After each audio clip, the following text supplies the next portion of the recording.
and everything else like that. I don't have time for it. I listen. If it doesn't fit, I don't get into no and no, I don't want to get on a call or nothing like that. But again, I'm sorry about that. So let's try this again. Part two. I was talking about the soul of a man before I get into my little conversation today. The Soul of a Man anthology, the pre orders are out. You can now start ordering your books. The book drops next month. I'm super excited. My story, The Restoration of a Monster, just gives you a little bit about my background and how that plays into what's going on in the world today. Talk about some things that I haven't talked about before because I wanted folks to understand that they can overcome some very negative situations in their lives. And so, yes, my story is called The Restoration of a Monster in the Soul of a Man. Fiction and non fictional stories from men of color from all over the country. 13 of us in one book. And I'm going to tell you something. Soul of a Man Part 3, I Can't Breathe, I believe is going to be the better of the three books. And to do that, the first book in 2009 won an award. And then the second book in 2015 was runner up for Anthology of the Year. We won Anthology of the Year in 2009. And now in 2021, I think this book might be the best because there's quite a few of us that have been in at least one of the books. I've been in all three, and I've grown as a man, I've grown as a writer, and I believe some of the other authors who were in the first and second book, like myself, have grown as men, have grown as authors. And Alyssa Gabriel has really did something here by putting us together, and I believe that this is going to be something that you can really enjoy, something that you really can add to your library that's going to be outstanding. So, Soul of a Man Part 3, I Can't Breathe, is going to be dropping next month, but you can pre-order it. I'm only going to have select number of copies, and I think that that's going to be something that you can rock with. So the link is bit.ly/Soul of a Man 3. bit.ly/Soul of a Man 3 to pre-order. And also by pre-ordering, you get the book at a discount. So being able to get the book at a discount works out perfectly because you get the book cheaper than if you wait until the book drops. All right. So with that said, I'm sitting outside the outpatient center here in Dover. And so Tiff went in. And let me tell you, there's no such thing as just easy surgery, right? Let's understand that. And there's no such thing as just a light procedure. It's just some procedures will not require you to be hospitalized. And some procedures, can be done in an outpatient center, but you're still at a medical facility, you're still at a hospital, and there's always risk. And I think what happens is we try to minimize that inside our heads, but you have to be honest with the fact that there is a risk. And anytime your wife gives you her wedding ring to hold on to because you can't take those things inside, it makes you go, it makes you feel some type of way. And I say that, and the reason why I come on is because, I want you to understand this. I'm not nervous. I'm not. I've put out requests for prayer on the multiple pages that I'm connected to and people that know Tiff and I. And so that leads me to what I wanted to talk about this morning. Prayer is not always for when something is wrong, right? Now, some people meditate to stay calm and stay in a particular mindset. I pray. My prayer or my act of praying is my meditation. And I think it's how you look at the faith. And I don't project my faith simply because I don't have time for it. And I'm not going to try to convince other people of what I believe. There's no reason for that. But what I can say to is that prayer is not always for when something is wrong. Sometimes having an honest conversation with God through prayer allows you to remain calm. I know it does for me. And I feel once I have prayed, and I mean an honest prayer, when I say an honest prayer, where your focus is on the prayer itself and the idea that you're speaking to God Himself. And again, if you're not a person of faith, what I'm saying may sound completely crazy, and it's okay. I don't have a problem with that. But I'm saying to those that are on my page who are of a particular faith, whether it's the Christian faith, Muslim faith, whether you're a Sikh, whether you're Jewish, whether you're Hebrew, Hindu, whatever. The idea is whatever your deity is, however you connect to your deity, it doesn't always have to be when something is wrong. Like now, I'm very calm. I'm sitting outside the center and I'm very calm. I'm very relaxed. I'm not worried about anything because one of the things that I do, especially as a crisis specialist, my job and the way I structure my life is to stay in the moment, mindfulness thinking. And I practice mindfulness therapy, by the way. And it's just a matter of helping someone or conditioning yourself to stay in the moment. Don't let your thoughts drift to the future. Don't get stuck in the past. Stay in the moment. Allow yourself in the moment to be able to remain calm because you are controlling what you can control. And that is you and your emotions. I can't control anything else. And if I start to attach emotion to the things I cannot control, not only does it get away from me, not only does it make things worse, it creates a super negative feeling inside you. And all of a sudden, now you're in a very bad way. Have too many days like that, and you can slowly start to slide into a depression. And once you're in a depressive state, well, now we're in a very, very bad way. So prayer is not just for when things are wrong. And I don't know who's watching this today that needs to hear this. Because you heard me you heard me the other day say, I don't deal with death the same as everybody else. I don't. Because again, I'm able to put into perspective that once they're gone, there's nothing I can do. Like, I'm not even a fan of funerals. I'm not. I don't like going to them, and I normally don't. And I know some people take that as an offense. I get it. But here's why I don't. And it's not a selfish reason. I'm going to be honest with you.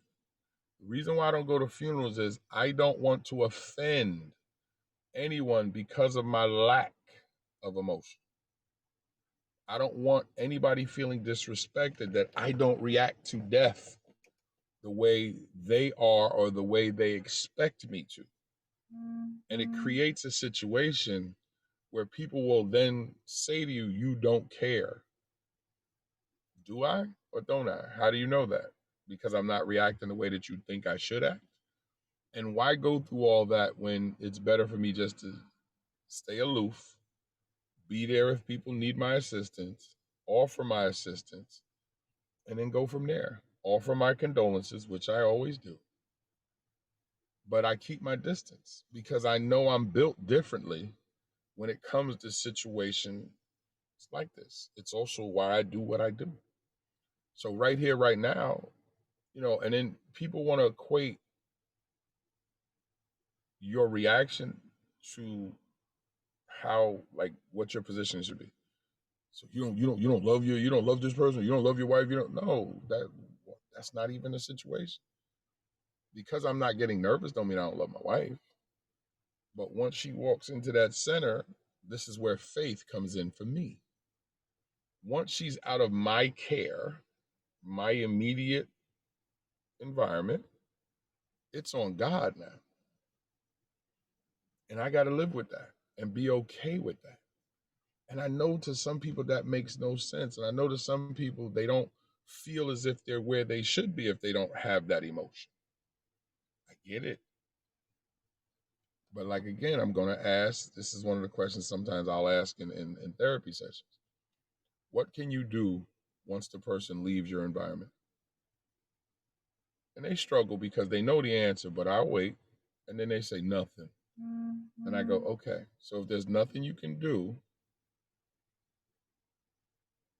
let's work on that a second. If there's nothing you can do, That's where we have to learn to relax and just deal with whatever may come. And it's the term of be prepared for the expect the best, but be prepared for the worst.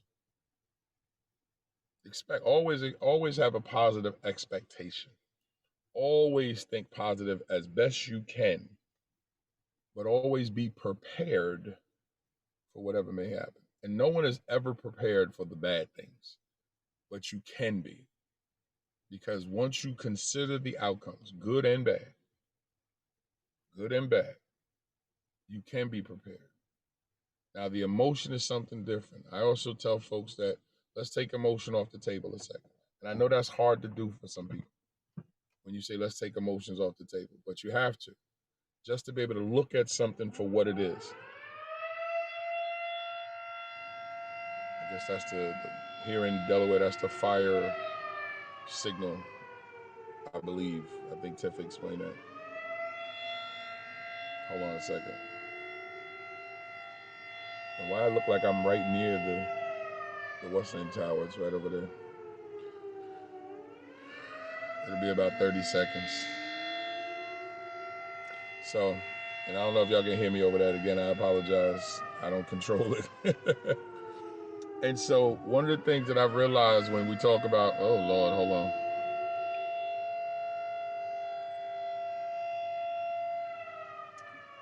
When you're in the country, that's the fire. I believe that's the fire alert or something like that. And while we're waiting for the fire alert or whatever it is to go off, again, thank you for tuning in today. I'm Keith K.L. Belvin. And so, is that it? Okay, I think that's it. So when I talk about taking emotion off the table, right? Some people get offended as if I'm downplaying their emotions. No, I am departmentalizing what we're going to deal with. We're going to deal with the emotion, but first I have to get you to understand the reality of a situation. Now we can look to deal with the emotions that comes from what you think, what you feel, what you expect, whatever. And I know that's hard because people want certain reactions and in some cases need certain reactions. And when they don't get it, they get offended or more hurt. And because we attach certain feelings, we attach certain ways of thinking to situations. When it don't line up with our expectations, we get offended. Case in point, let's take birthdays, all right? Something a little more pleasant. When somebody doesn't react to your birthday, there's some people that get highly offended, as if the whole world was supposed to stop on their birthday. And I understand the expectations. I don't agree with it, but I understand it. So a lot of times I'll ask, so you stop being friends with somebody because they did not get you something on your birthday, they did not acknowledge it? Yeah. So is that a them issue or a you issue? Help me out. Help me understand that. And a lot of times what it'll come down to is it'll be like, I feel, okay. And why do you feel that way? And a lot of times it'll come down to what your expectations is of what the situation is. Sometimes even before you know if something happened, didn't happen, and you will then dictate even more. They could have, they should have, and then you'll do the comparison. They did X, Y, and Z for that person, or then you'll do the other comparison. I did for them, so they should do for me. Really? So we're now giving gifts or doing things with the idea that it should be given back at the same level. I get it. Like I said, I get it. I may not agree with it. And so, no, I don't really celebrate birthdays. I'll acknowledge someone's birthday, but I don't celebrate birthdays because I think they're overrated. I think all the holidays and birthdays are overrated because I think people put too much emphasis on those and then they don't do half of that on a regular basis. But that's a whole nother conversation for another day, especially like Thanksgiving. If you're homeless, you can get a meal on Thanksgiving. Sadly, you may not get one the day before or the day after, but Thanksgiving, you can eat good for a day. The rest of November, you're starving. And you might even get served by an athlete or a superstar. Like I said, that's another conversation for another day. But back to what I was started this whole thing on. Prayer is not always when it's negative. Prayer for me is my way of meditating, and it's my way of remaining in a state of calm. I feel calmer when I'm able to have a conversation with my God. And I say my God because I don't know who you pray to. And I have found that the more connected to my faith that I have become, the greater the calming when I pray. So much so that I understand why my grandmother, when I would ask her, like if I had a problem, and I would say, Grandma, I got a problem with X, Y, and Z, she would go, did you take it to God first? I was like, but I'm calling you. And she's like, did you take it to God yet? And I said, no, Grandma. She said, well, do that and then call me back. Okay, old lady. And I'd go ahead and say the prayers, but my prayers were not as fervent and not as deep as they are now. And I would make the prayer almost like, okay, let me just pray. And I'd call her back and she said, did you pray? I said, yes. She said, okay. So then what do you want from me? And I was like, I need some help. She said, well, if you call God, you don't need no help from me. You got all the help you can. And I used to always be like, oh, if you don't want to help me, just say so. Because I was in my feelings. But what I now understand that I'm older, I get what she was saying.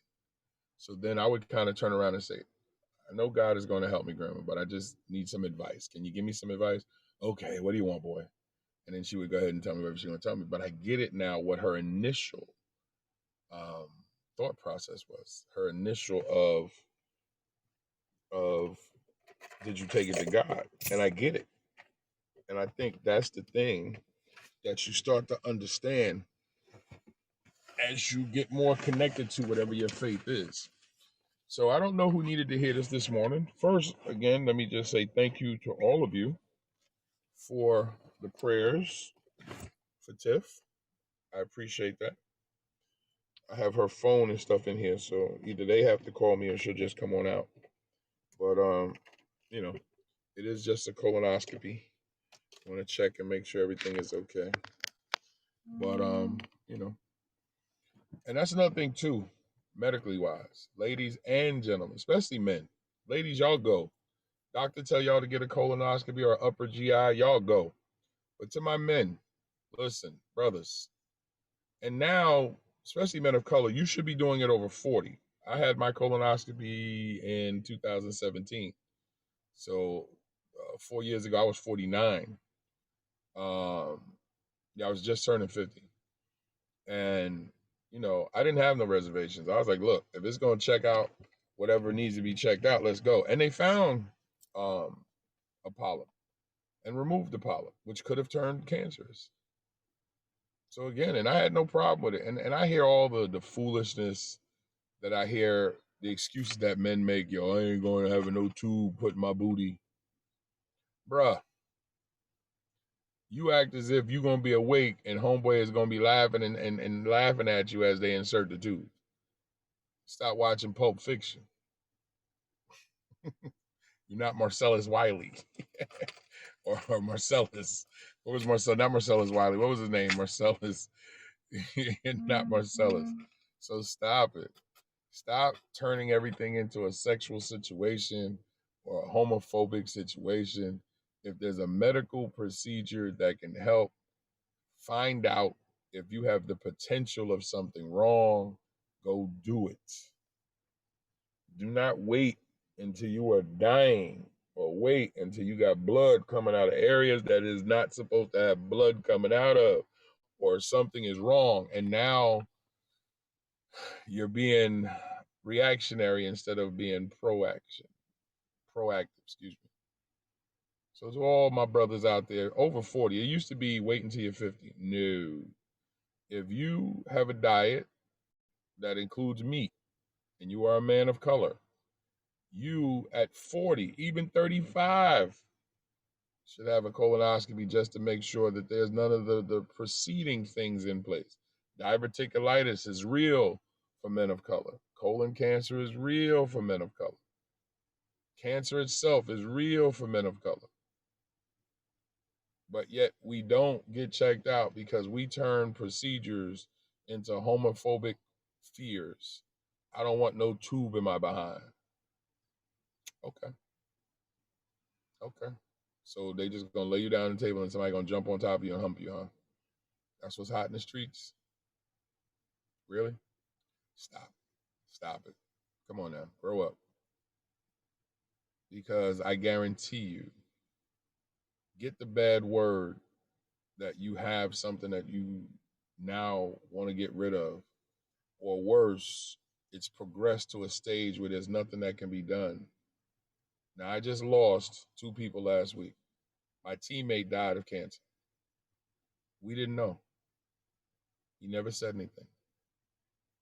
We all of us from school, shout out to York College, by the way. We all reconnected back in January when Kobe died because I thought it was a good idea to just kind of connect with all the cats that I went to college with. And we were all just reconnecting and found out that my man G Money, shout out to Gary down in Florida, recovering from cancer. And, you know, it's a beautiful thing. And shout out to all the brothers from York College that were all connected on our messenger calls. And to me, when Kobe passed as suddenly as he did back in January, I thought it was a good idea for us just to remain connected, even if we don't talk on a regular. We were getting on Zoom calls every Sunday, and that kind of got a little sideways. So we just figured it was easier just to connect in Messenger. But the good thing is that we were connecting and having different conversations at different times, and different men, depending on their schedules, would pop in and say what's up. And you know, but the idea is that we knew where everybody was to be able to have those conversations, and Carl was there. And then all of a sudden, I think the last time he posted in the messenger group was July. I believe it was July. And I think I went by his page and I saw the last time he posted on his page, I think was August, early August or whatever. And now he's not here due to cancer. And what hurts is not that I could do anything, just hurt that I, didn't get a chance to speak to him. But I did get a chance to reconnect. But Carl and I had been connected anyway because not only did we play ball in college, and we both worked for the New York City Department of Education, we both worked in the physical education department. So we would run into each other at the different professional developments, the bigger ones. And so we'd always look for each other, hang out, and we literally just be ignoring what was going on and just talking about school and talking about families. And I know when he was talking about getting married and when he had his child and everything like that. And now he's not here. And when his wife came into the group, under his name, she said, "Sorry that I got to meet all of you like this." And that's another thing too, is that one of my other partners, TJ, we have been talking pre-COVID of setting up an opportunity to get like a private house to have all of us from school get together and connect with each other, um, to be able to have that conversation with each other. Um, and then COVID hit, which made it very difficult. And it is something that we're still trying to figure out and put together, um, to be able to just have a weekend or whatever it's going to be, to be able to bring everybody to the table and have a conversation, to bring everybody to travel somewhere where we can all just hang out and just for a weekend reminisce and just, stay connected because life is very short. Also, I just lost my aunt. Her funeral is in a couple days, Saturday.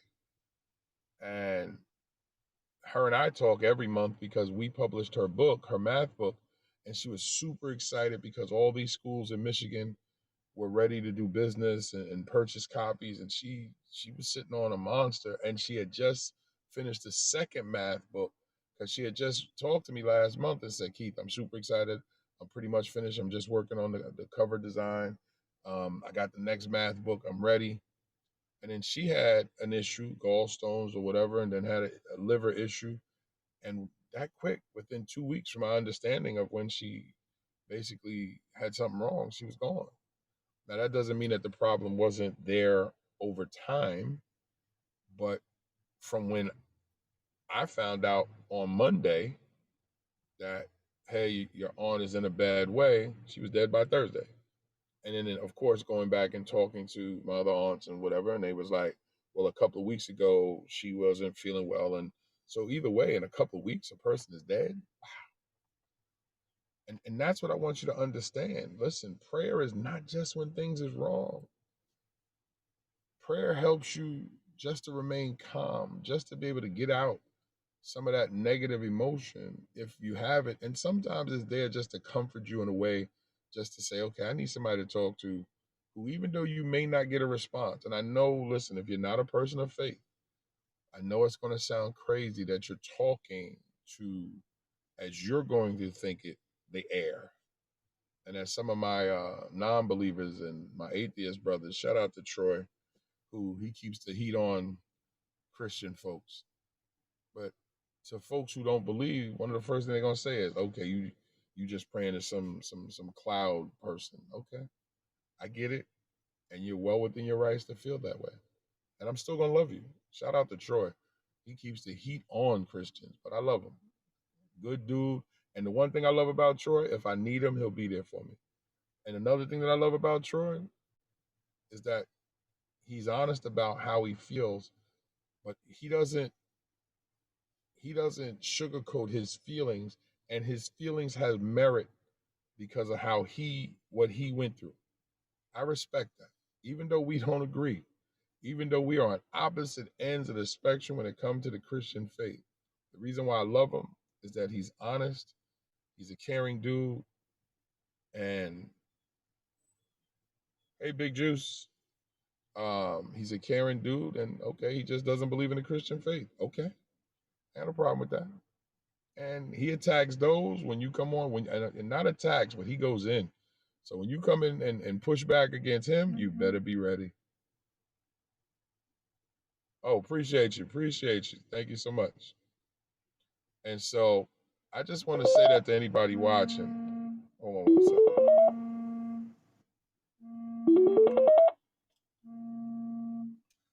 I just want to say to anybody watching, because I'm coming up on the end of the half an hour. I only try to stay on about 30 minutes tops if I can. Sometimes I go. Please remember this. Prayer is what you make it, but please don't just wait to pray when things are wrong. Use prayer as a form of meditation. Use prayer as a form of congratulatory behavior. Use prayer to just simply comfort yourself. As I'm sitting out here, we're coming up on 10 o'clock. My wife is supposed to go in at 9:15, and because of COVID, they don't let extra people go in, so I can't go in and sit down. So I came out here to the car. I didn't want to sit inside the medical center. No, they have my number if they need to call me. I ain't going in there because I'm not trying to mess around and get COVID with I don't know who's coming up in here, whatever. I'm gonna sit right in my car because once she was in their hands, I'll stay out here and I'll come in when they need me. So, but yeah, prayer can be used in many forms. Don't wait until things are bad. And again, before I jump off, I just want to say thank you to all of you for the prayers and the well wishes for Tiff. She's going to be okay. I believe that. Thank you so much. Appreciate you. And so I simply want to say that. And again, if anything that I said today resonates, make sure you share it with somebody today. Make sure that you like the post. I'm on 7 or 8 different platforms. Make sure you like it. Make sure you share it. And make sure you tag a couple people that might be struggling. Make sure you tag it with a couple people who might be struggling with their faith or might be struggling just with some things going on. And the biggest thing is if you need to get on a call with me, if you're on one of my social media pages, there's a link in my bio that we can set up a discovery call to have a conversation, or just hit my inbox. Say, hey, I saw your video. I would love to be able to talk because I got a few open spots left. I got a few openings before I have to start a waiting list. So I got a handful with the new work that I'm doing with the government and the new work I'm doing with some of the local schools. I don't have as many openings as I had before, which is a good thing. But I will always have time, at least for the discovery session, because if I can't help you, I will try to find somebody who can. And I do have other people on deck who would be able to see you and talk to you, because that's the goal too, is to be able to place you in the hands of somebody who can actually help you if I can't. But I do have a couple of spots left open if you want to get on a call. So reach out. Let's get on a call and talk and, see what can happen. And again, if this has resonated with you, please share. All right. I am Keith K.L. Belvin. It is time for me to jump up off here. And so Let's see what we got here. Let's see what we're listening to here today. No, there's nothing on right now. Nothing. Well, here we go. Doja Cat. What is this? Doja Cat in the Weekend? All right, we can rock out to this before we go.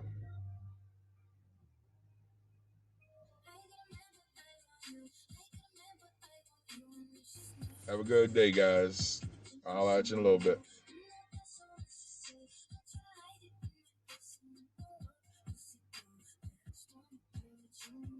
Doja Cat in the Weekend. You right.